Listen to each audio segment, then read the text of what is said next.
I'm Michelle Spreitzer, the new Director of Philanthropy. We're delighted that you are taking time to join us today for our first awareness event. During the next hour, you're going to hear from insiders Philip Payne, Beth Silverman, Paul Bernard, and Keith Harris as they share successes Lotus Campaign has experienced to date. And we're going to review details of data included in our newly published case for support that you should have received on Monday from us. Many of the success references may sound familiar as they were included in our first impact report presented earlier this fall.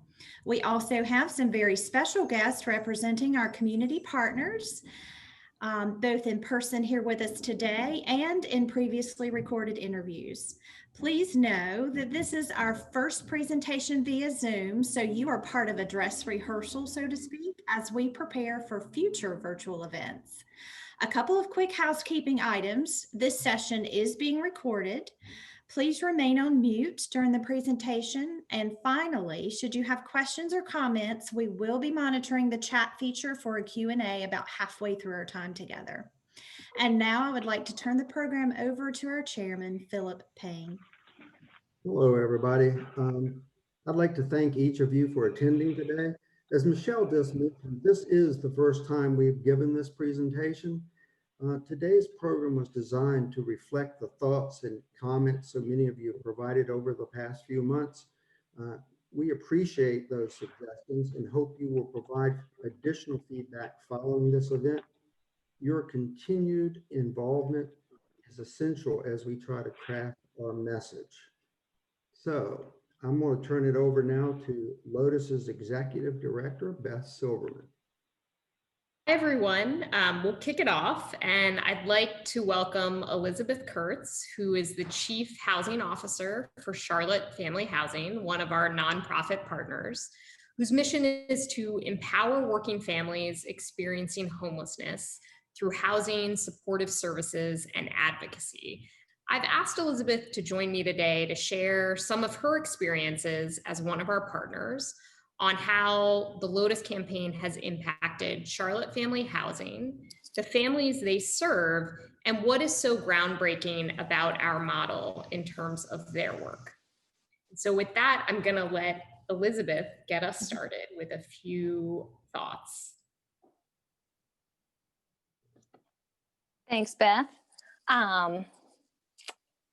So historically, supportive services agencies have only been able to reduce barriers to housing for individual renters.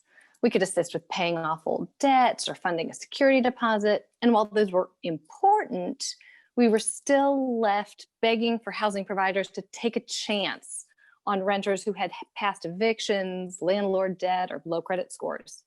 What's been so game-changing for us is that Lotus focuses on attracting housing providers, incentivizing them financially, which removes their barriers to accepting renters who wouldn't normally qualify for their units. We're seeing more and more interest on the housing provider side. Owners and operators really want to get involved and help. But before Lotus, they didn't have the tools to be able to mitigate the risk and to have a clear business plan for renting to residents short of their underwriting criteria. Okay, great. So you've now been a partner of the Lotus campaign for over almost 2 years. So what are some of the biggest impacts you've seen with the partnership we have? I think there's several impacts. I sometimes like to say that the Lotus partnership has made it better, cheaper, and faster for us. Better because our families have access to housing and to properties that we didn't before. And using the Lotus model, our families can apply for units with confidence that their applications will be approved. Imagine how empowering that must feel to someone who's working on building credit and overcoming their past housing barriers.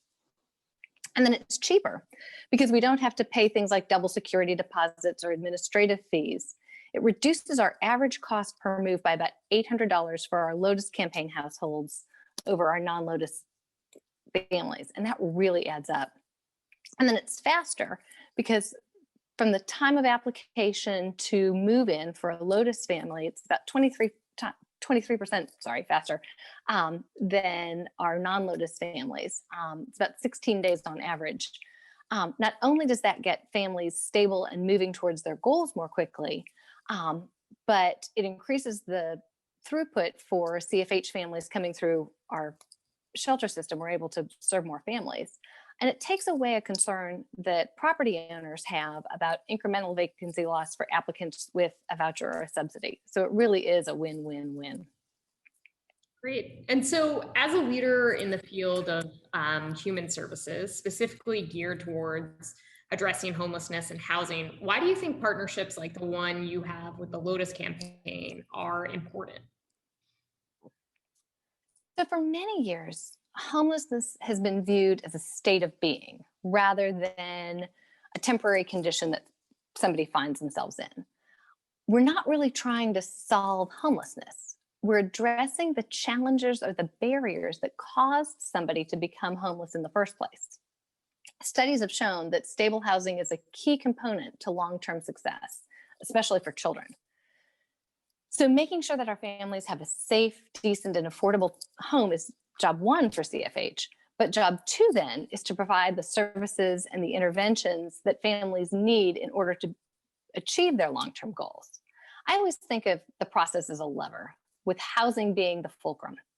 The key to long-term housing stability is the wraparound services, but without the stable housing as a foundation, there's just no movement.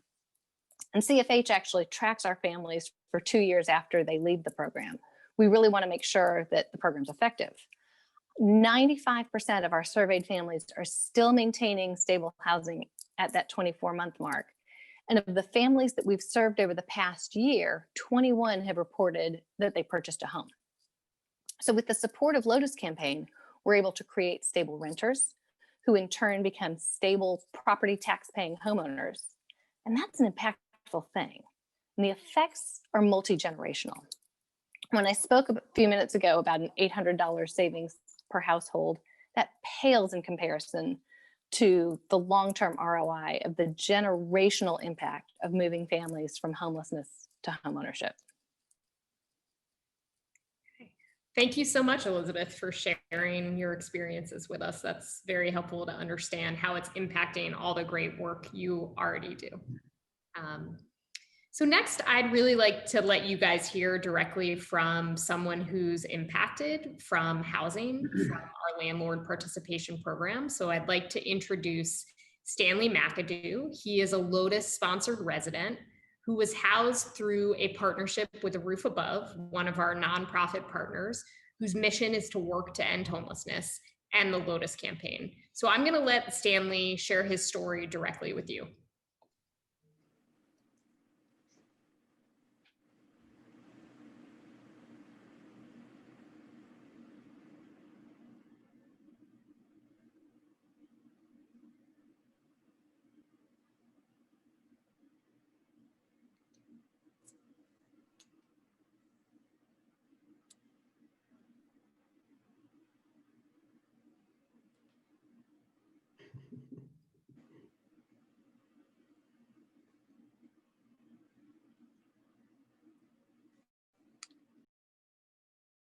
I think we're going to try that again. For some reason, the volume seems to not be working. So I'm going to ask our technical guru to see if we can fix that. So just give us a moment or two.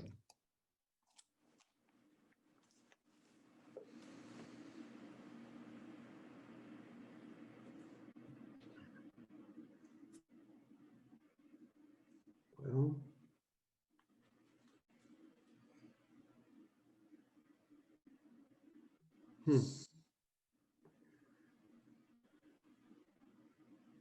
Hey, Beth. It's a Zoom problem. There's some setting, I can't remember what you got to do. It's unique to make it work. You have to share you have to share the audio as well. Although I don't know where that is.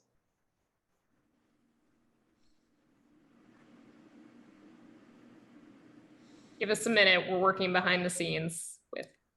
I've learned one thing that we need to work on for our presentation.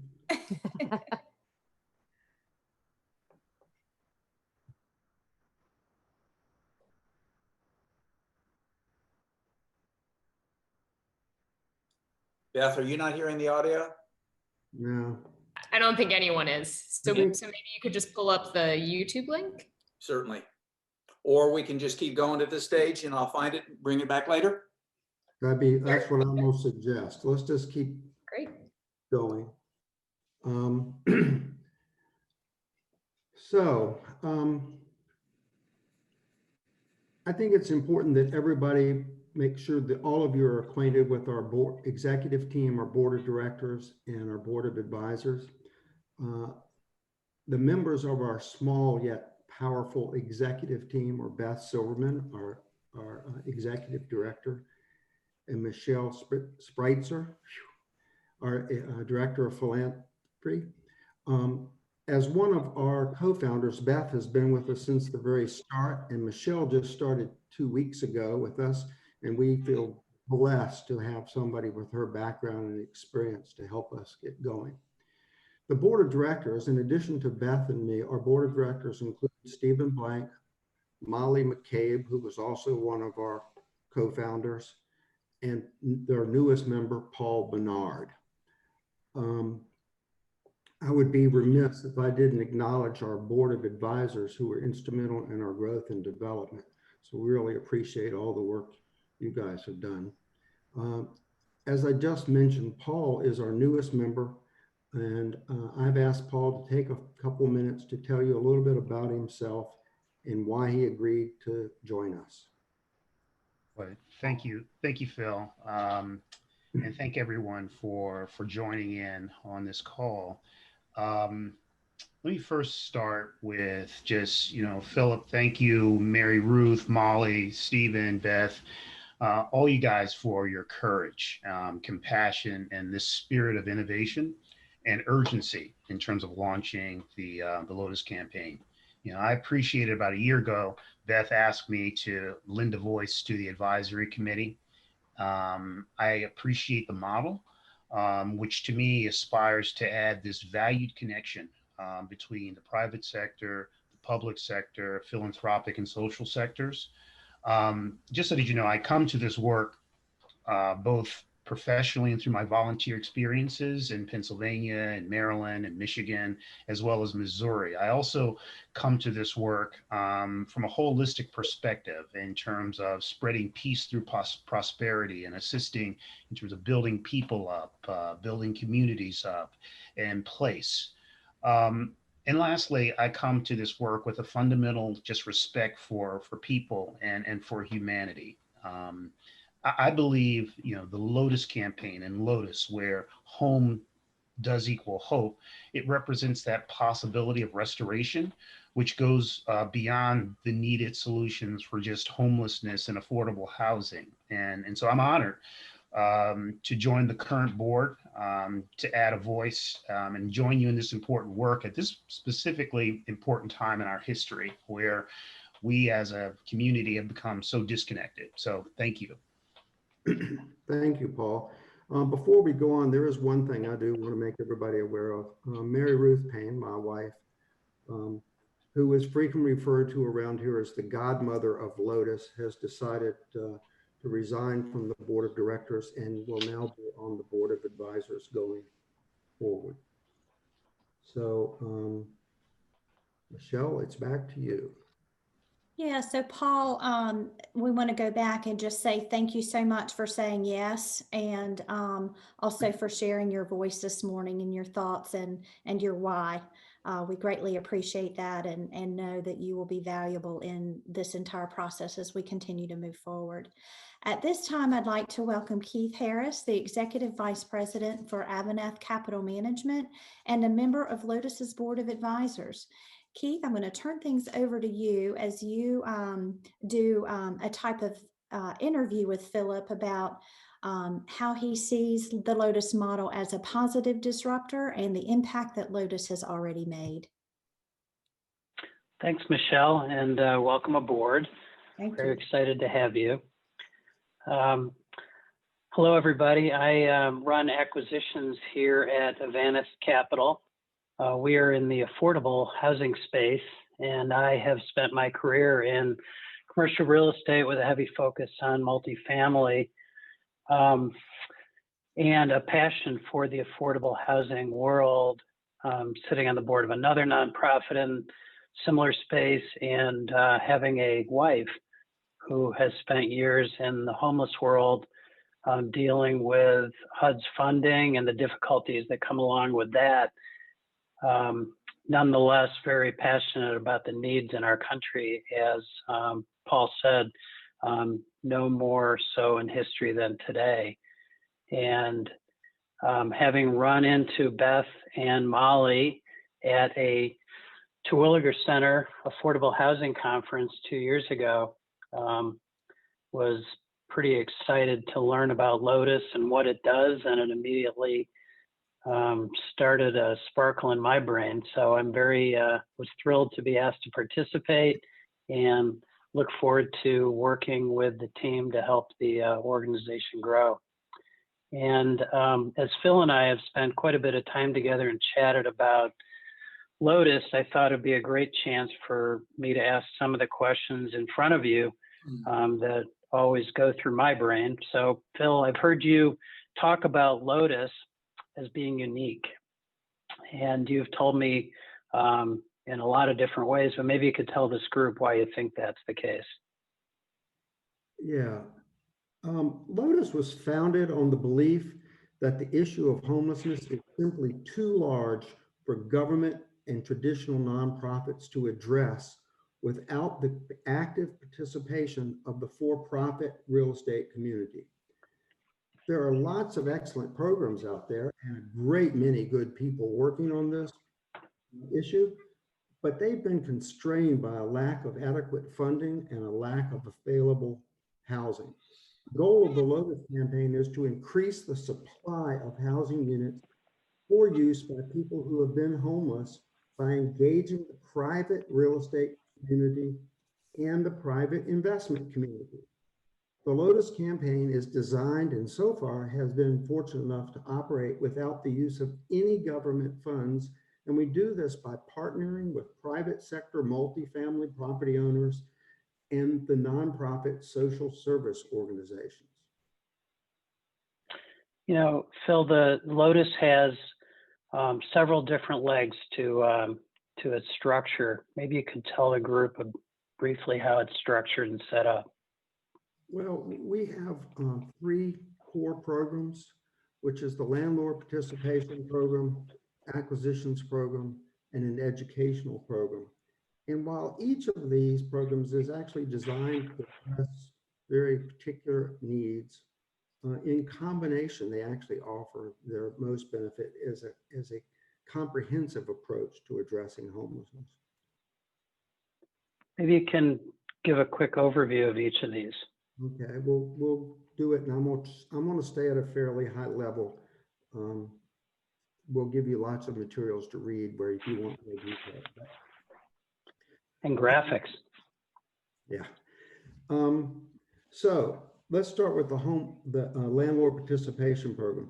The landlord participation program is designed to produce immediate impact by making existing apartment units available for use by social service organizations to place people who've experienced homelessness in housing. These are units that would have never been available for this use except for the intervention of Lotus. And it works where we sort of are I like to tell people, we're the cream in the Oreo cookie. We're the go-between for the sponsoring organizations and the landlords, and allow each of them to do what they do best. And we're sort of we provide the structure, the financial backing, and the translation services, since they frequently don't speak the same language. So why do you think, sorry, Phil. No, go ahead. I was going to say, why don't you think the landlords have already done this with the homeless population? You know, it really comes down to the issue of risk, both real and perceived. We define the real risk, those are the everyday financial issues and concerns that landlords have to deal with. Will the tenant pay their rent? Will the tenant pay their rent on time? Will the tenant have the money to pay for the repairs if they cause damages? You know, these are the normal way that a landlord mitigates this risk is by running a background check. And that usually includes an income check, an employment check, a credit history, a rental history. All of these represent what it amounts to an absolute barrier, an insurmountable barrier for people who are currently homeless. The perceived risk, they're harder to quantify, but they're actually just important to the landlord. I mean, questions like, will the new tenants disturb other residents? Will they damage the units? How will other residents react when they learn that people who have been homeless are now living on the property? That perceived risk goes on and on, but they're very real. So how does Lotus overcome these objections and these risks or perceived risks? Well, the first thing is we take them seriously. I mean, too often landlords' concerns are treated as though they were just excuses for not helping this population. But if you accept that their concerns are valid, and amazing things can happen. I mean, it gives you a basis for work toward a solution. At Lotus, we use a system of financial incentives and guarantees combined with strong social service support to win over landlords to participate in our program. Does it work? Yeah, it works. It works great. In fact, it's working so well that our landlords are offering us more and more units, and most of our landlords have now stopped accepting our participation payment. As a result, Lotus's cost to facilitate the placement of one person in housing has now dropped to a little under $800 per year. The amazing thing is that the social service organizations always had the money to pay the rent. They just couldn't get the landlords to accept the tenants. What Lotus has done is show how little money it takes to change that dynamic. Has it always worked well? Has there been any failures or mistakes? Yeah, they've been some failures, but actually relatively few. Out of the first 270 people that we've facilitated the placement for in the landlord participation program so far, less than 3% have failed to stay through the term of their lease. What's really interesting, though, is we've had no evictions. We've only paid around $400 in lost rent, and the total damages we paid is a little under $2,500. So I would say that so far it's been a smashing success. That's awesome. Hey, let's move on to the acquisitions program. How does that program differ from the landlord participation program? Well, they're actually both where they represent two different approaches to trying to get the same result. The landlord participation program relies on housing units that are controlled by others. It is inexpensive, excuse me. It has no initial capital outlays, and its impact is truly immediate, but it's somewhat limited in its term by the use of one-year leases. The acquisition program, on the other hand, makes a modest investment in properties to gain control of housing units for an extended period of time. It is extremely low cost, but does require an initial capital investment. And it takes a bit of time to get these properties online. So the full impact is delayed a little bit, but the certainty of the term of the impact is much longer than that in the landlord participation program. The cost is low. Maybe you can explain a little bit more about that. Well, what happens in the acquisition program is we're actually making an investment in the property, and we do so in exchange for a certain number of units at the property being made available for use by Lotus clients.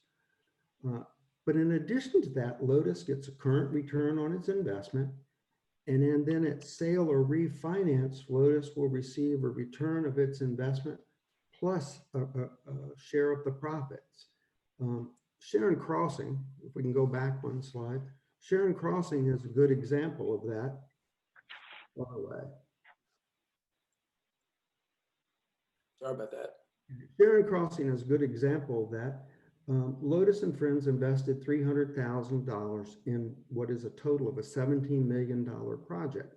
In exchange for that, 30 units will be available for Lotus clients for a minimum of the next 7 years. During the holding period, Lotus will receive a return on its investment, which is estimated to be 6%. And at the end, when the property is either sold or refinanced, Lotus should get all of its initial capital back plus its share of the profits. In other words, we've gained control of 30 units, or the use, I should say. We've gained the use of 30 units for 7 years at no cost. That is a pretty low cost way to provide housing. Yeah, no kidding. Sign me up. All right. How about the third leg of the stool, the education program? In the past, you told me the educational program is critically important to our success. Maybe you can elaborate for everyone. Yeah, it's amazing. I mean, the biggest impediments to addressing homelessness, it seems to us, are a lack of understanding and this whole myriad of misconceptions and myths that surround homelessness. The goal of our education program is to inform, to educate, and to advise on the realities of homelessness. Who are the homeless? What is needed? What policies and programs work or don't work? What innovative approaches are being tried? And then what are the roles and responsibilities of the government, of the nonprofit and for-profit sectors, and most importantly, in many ways, most importantly, the public in addressing the issue? Our education program is important because as a nation, if we are ever going to make serious inroads on the issue of homelessness, it is critically important that we all understand the issues and the possible remedies that exist. So it's been going along pretty well. So now that Lotus has been operating for 27 months, what have you learned? Well, yeah, it's strange because when we first started, we weren't sure whether Lotus would actually work or not. And definitely weren't sure whether it would be accepted.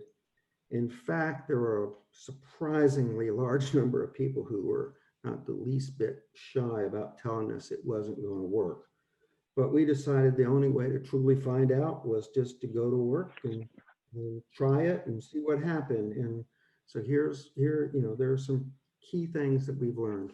First of all, but if you take landlords' concerns seriously and then take steps to address them, it is possible that market rate landlords will rent to people who've experienced homelessness. Two, we've become big believers and truly understand now that this is a housing plus kind of situation, that housing alone is not enough. You have to have continuing social service support. It's an absolute requirement. Three, it's turned out somewhat of a surprise, actually, that how really inexpensive, how little money it takes to get a person from the streets into housing. I guess the next one is, how critically important housing is as a foundation for achieving greater economic mobility and racial equity. But all of the properties that we're working with are traditional workforce housing properties. They're excellent properties. They're in good locations with great services, good transportation, excellent schools, so people in our program end up being blended into a property where generally at least 80% or more of the population are workforce housing people. They're around this different group of people. Their kids are going to better schools. And we think this is the real road to helping get them back on track and blended in to society. And then I guess the next thing is, we always took the position that it was possible for the nonprofit real estate community and the for-profit nonprofit social service and the real estate communities to work together. And it's been amazing to actually watch it happen. And then I think probably for us, the most gratifying lesson is that Lotus actually works. Now, I just want to make sure everybody understands the Lotus campaign is not the solution, okay? It is, however, a unique approach that allows the private sector to be a partner in addressing homelessness. At this So, time, y- oh, go ahead, Keith, sorry. No, that's great. I just wanted to hand it off to you, Michelle. I think, did we answer all of the questions and bring up the points you wanted, Keith, in that discussion? Yeah, I think so. All right, thank you very, very much. And Philip, for walking us through all of that. At this time, we're going to circle back around and see if we can play Stanley's video.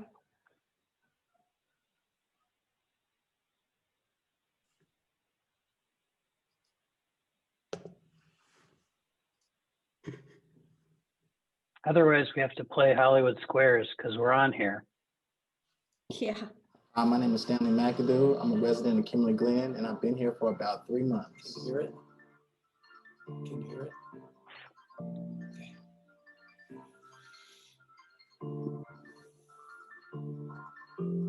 Our Roof Above has been amazing in its efforts to help me. I just want to say thank you to A Roof Above. Before I was homeless. I didn't have a place to go. I was on the street, and A Roof Above gave me shelter, a place to stay. They gave me 3 meals a day. Awesome staff, awesome people. When I was in the shelter, it was kind of hard being with the people, but the staff was really good. And now that I stay here, my whole life is changing. I'm, starting to get job opportunities, and I just get a clear mind. So if it wasn't for A Roof Above, I'd never have this transformation story. I'd probably still be on the street, and thank God for A Roof Above. My life before living at Kimberly Glen was a lot of stress. I had mental problems. I had anxiety, and I was really stressed out, and just had a lot of stuff going on. Now that I stay here, everything is so much better. I get peace of mind. I get a chance to work on myself, and I feel like I get a second chance at life. And it would not have been possible if it wasn't for the good people at A Roof Above. So I thank those guys so much. And my life is just 110% better. A complete 180, 360, however you want to say it. It's just completely turned around, and it wouldn't have been possible without A Roof Above. As great as staying at the shelter was, there was a lot of people there. And now that I stay all by myself, it's a lot of more peace of mind. I get a chance to go out and do stuff for myself. I don't feel as in danger with so many people, with so many stuff going on. So it's a really big help, me just being here by myself and just time to get myself right. It's awesome just not being on the street anymore, and not being in a shelter, just having your own place, just to come home and be able to call your own home. I just want to thank A Roof Above from the bottom of my heart for allowing me to have a place to stay and a peace of mind, and none of that stuff would ever been possible without you guys. Thank the staff. Thank all the wonderful people that work there. And if it wasn't for y'all guys, people like me wouldn't have a second chance at life. So thank you so very much. And Roof Above is awesome. Thank y'all so much. So I want to thank Stanley for sharing his story and being such a good resident. Ginkgo Residential for providing the unit, and A Roof Above for providing the social services. It's been a great partnership. I do see one question here, Michelle, that I'm going to take right now, which is, what do we see going on over the next 27 months? And if we can go down one, there we go. So over the past few months, we've been working on a strategic plan, a plan which is largely the result of input from many of you on this call today. We are down to dotting I's and crossing T's, and expect to be able to share the finished plan with you in the very near future. But basically, the plan comes down to our continuing to grow and expand all three of our programs. I mean, we want to greatly increase the number of people we help. We want to increase the number of communities we're in. We want to invest in more properties, and we really want to ramp up the education program. COVID has taken its toll on the education program. It's kind of hard to get out and give talks and meet with people in this environment. But the real thing is to get this accomplished, we really need to continue to increase our staff and increase our available sources of funding. And having Michelle join us is just the first step to doing that work. So I'm going to turn it back over to Michelle and Beth to see if there's any questions out there that other people have asked. Yeah, we've had a couple of questions, and some of these, of course, have been over the last couple of years. We've heard these time and again. And the first one is, can you explain a little bit more about how our acquisitions program relates to the Lotus business model?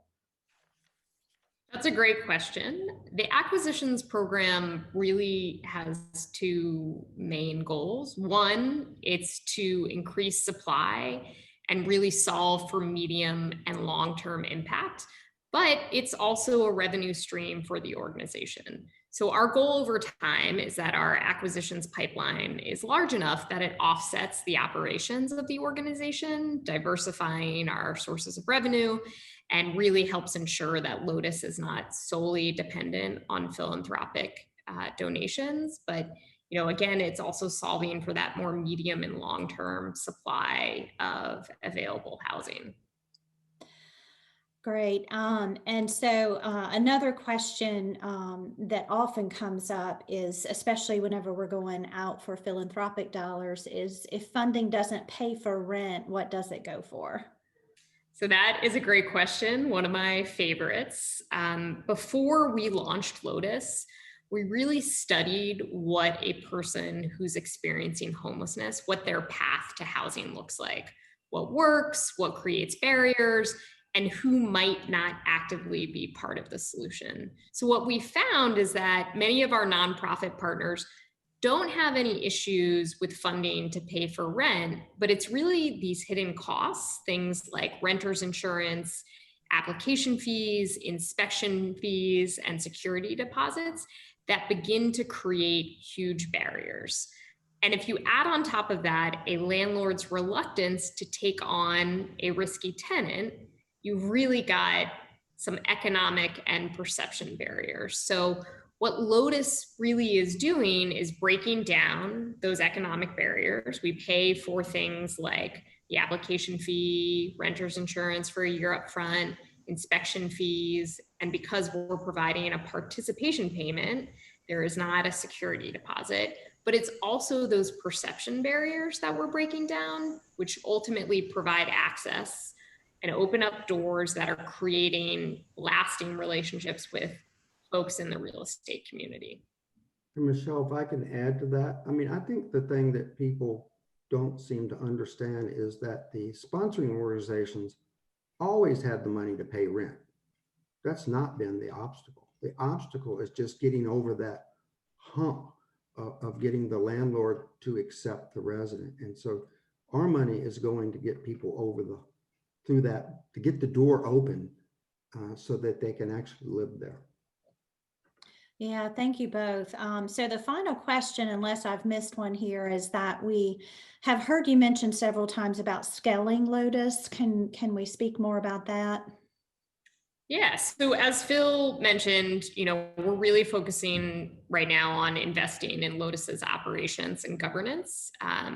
To start, we've brought on Michelle as the director of philanthropy.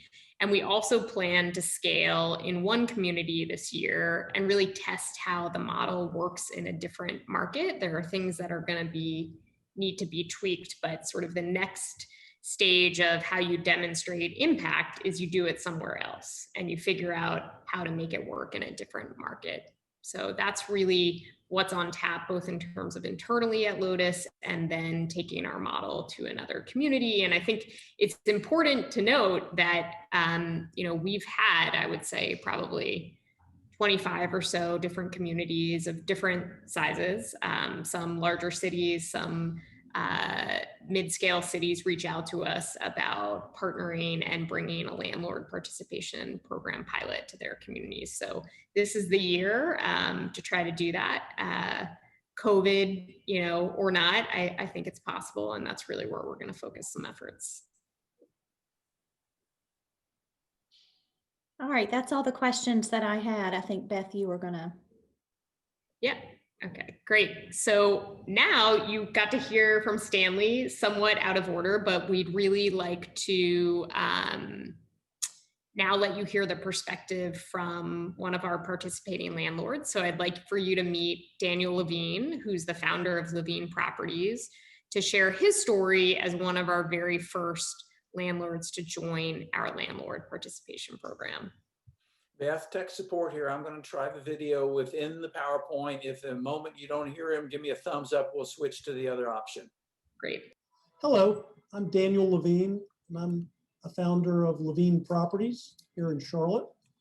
And I'm one of the landlord participants in the Lotus campaign.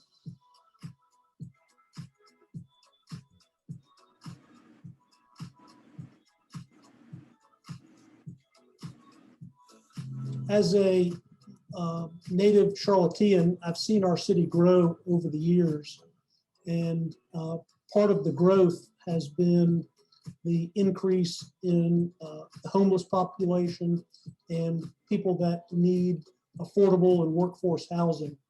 And when Phil Payne reached out to me, introduced me to the Lotus campaign, I was happy to participate as a multifamily landlord trying to give back to the community.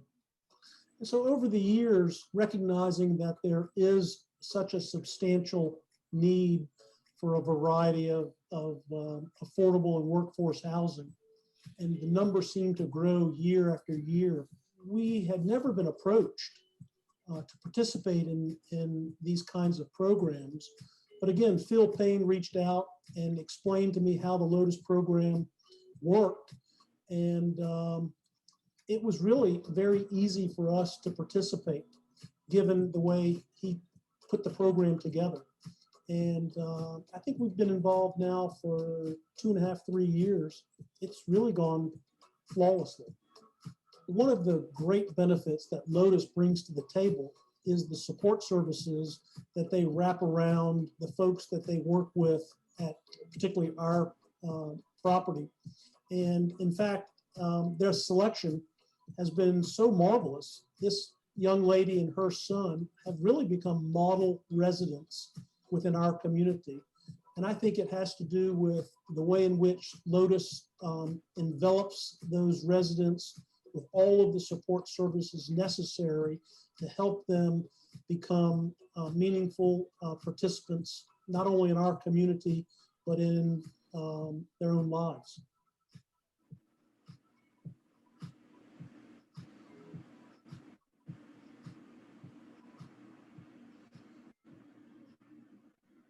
Great. I think Daniel might even be on the call. So thank you, Daniel, for sharing your experience and why you decided to join with us as a partner in our landlord participation program. So that's really it from us today. We really appreciate everyone taking your lunchtime, if you're on the East Coast, to join us and learn a little bit more about our model and what plans we have in store moving forward. And we'd really like to encourage you, when you have time, to read the case for support that I believe Michelle sent around earlier this week. And following this event, we're going to have a very short survey. It's really just a chance for you guys to give us feedback, make some comments about our tech issues, talk about things you would have loved to have heard today that we didn't cover, or things that really worked well. Your feedback is really going to help us enhance future programs and messaging and let us learn from today's experience.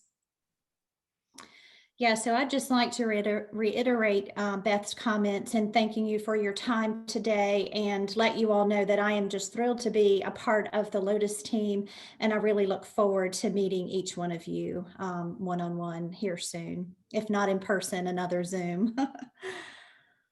So it's been really amazing to watch Lotus go from an idea to where it is today.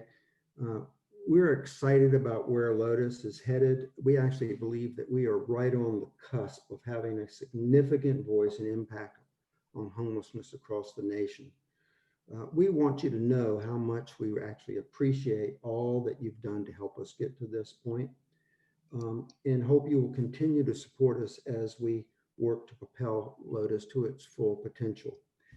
I want to warn you, please don't be surprised if you get a call from Beth or Michelle in the near future to discuss how we can leverage your support, your ideas, your connections to help us continue to expand our impact. So again, thank you very much for attending today. And that concludes the program.